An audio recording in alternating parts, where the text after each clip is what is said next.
Hello Taurus, and welcome to your December 2022 video. Now this video is for Sun, Moon or Rising Taurus. Your Sun sign is what we're aware of, Moon sign is more internal emotions and private life, and our Rising sign is our external world. It's also the energy that we also give off. So Taurus, Mars is retrograde throughout the month of December, as well as we have a Mercury retrograde on the 29th of December until 18th, 19th of January 2023. And the Mars retrograde will also go into next year. So we start the year in 2023 with some retrogrades which can slow us down. And that's the energy of retrogrades, is to slow us down, to take a moment, to take a breath, to take things slower, to redo things, to reanalyze, to relearn. It's a great time for organization, right? It's a great time to look at things in which ways you can do it better. How can this be better for me? Redoing, relearning, revisiting, and past experiences do tend to come back, as well as people from the past re-enter our lives during retrogrades. Now the Mars retrograde is happening for you in your second house of finances. This is where you might be looking at skills and talents that you've had previously in the past, and now you can implement them, and that will actually make you more successful. It's the things that we do. Mars is the energy to take action. In your second house is about your skills, your talents, your income, your money, your value, how you value yourself. Mars retrograde in the second house will show you what is not of value to you. What do you need to let go of? What do you need to cut down on? Who do you need to release? Because when we think the second house, it is money, but it is also what we see that is of value to us. And this includes also people. And people get surprised by that, because this is very important.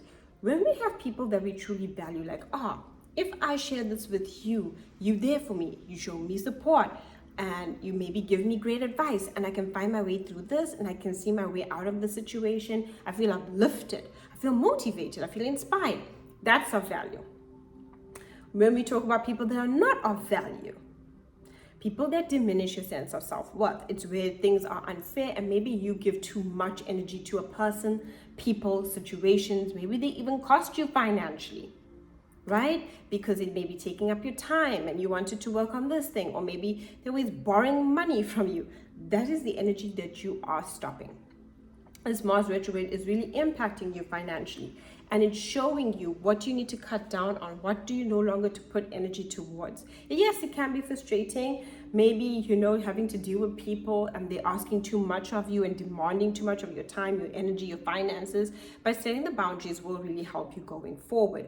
This is also where you're looking at your skills, like I said, in talents from the past, and you're reworking them so that it does bring you rewards.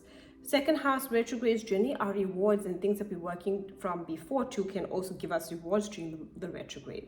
So yes, a Mars retrograde can make us feel demotivated and can frustrate us. But remember, there is a way around it. Whatever frustrates us, we need to look around it in order to see the opportunity. Maybe we need to no longer be in communication with that person that makes us feel so negative after talking to them, right? And more frustrated than normal. So remember that. On the 7th, 8th, we have a full moon, the second house. This is great for anything that you've been working on previously. It can also financially help you. You can get a financial reward. It can also help you with this full moon, the second house, to look at your skills and talents and see how you can increase your finances. It'll help you release any self-worth issues. Our self-worth is so important. When we are not in alignment with our self-worth, we feel more procrastination, right? So I have this idea, I want to do my resume and try out for that job. It's a great job, and I know I can really do well, I have the skills and talents for it, but next time, right? We're procrastinating, but procrastination is also affecting our self-worth. Sometimes subconsciously we feel that maybe we're not deserving of it, that I'm not deserving of that abundance, I'm not deserving of that starting my own business, I'm not deserving of it. So what do? We procrastinate, we do other things, we do everything other than the thing that we're supposed to be doing to further ourselves. So when we value ourselves and have a good sense of self-worth, we put our energy towards what we want. We focus on it, we dedicate time towards it, and we're passionate about it. So that is what this full moon will be teaching you a lot about, is your sense of self-worth. And it will be happening with that Mars retrograde, so you can be frustrated a bit. But know that as you release and let go, and you focus on what you want, it'll work out much better for you. On the 10th, we have Venus moving into this 9th house, and that is great for wisdom, expansion, growth, opportunities. It's also great for travel. Venus in the 9th house is great for meeting someone foreign and different from you if you're single. Within an existing relationship, doing something different, traveling with your partner, doing something exciting and outside of your comfort zone, sharing higher beliefs.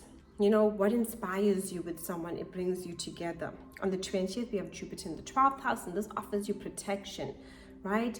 And it also is like a lucky energy that opens doors for you. Maybe even doors you thought were closed can now open for you.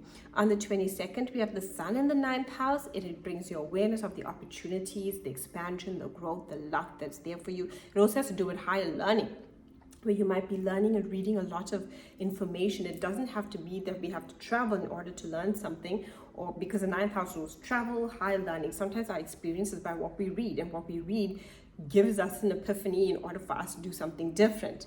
On the 23rd, there's a new moon in this 9th house, and this gives you a lot of opportunity, lots of new ideas, a lot of wisdom, higher perspective, especially, and it will be great. It will really be great for that Mars retrograde in your 2nd house, because it'll give you the wisdom and higher perspective to shift things for yourself. And that's all it is. A change in perception and how we perceive something really can open up a door. You know, sometimes we might be feeling mentally blocked on something, and then we pick up a book and we read something, you know, in this book, and we're like, okay, or we see it online even, and we're like, okay, I see. This is the way I need to move forward. That's what it's giving you: wisdom, expansion, higher learning, and growth and opportunity. On the 29th, you have Mercury going retrograde, and will stay retrograde until the 18th, 19th of January 2023. And this is a Mercury retrograde. Slow down, rethink, miscommunication, misunderstandings, the normal jazz that we get with a Mercury retrograde. But it's happening for you in your 9th house. So if you need to travel, make sure you check everything, you know, when you are traveling, your time, you know, arrival time, making appointments, all of those kinds of things, so you don't get delayed, although delays can happen. But the 9th house is really good for wisdom. It's really taking you back into the spiritual understanding of yourself, healing past, you know, energies or experiences that you've had, where you gain a deeper perspective and understanding. And this is the biggest thing for December. It's more of a, you know, a mental shift, but a higher mental shift. It's not just mentally, I'm changing my mindset. This is like a deep understanding. There's a difference between mentally understanding something, you know, and like actually getting wisdom with understanding something. Wisdom gives you like this whole different kind of energy, and that's the 9th house. It gives you the wisdom to heal yourself. It gives you the wisdom to understand your situations, especially what you're working through when it comes to your finances. And it gives you the wisdom to open yourself up to bigger opportunities, expansion, growth, and the way forward on how you want to grow. Thank you so much for watching. Do like and subscribe. My website is linked down below if you like a reading, as well as a link for appreciation on these videos. There will be a link also for the 2023 New Year reading. Thank you.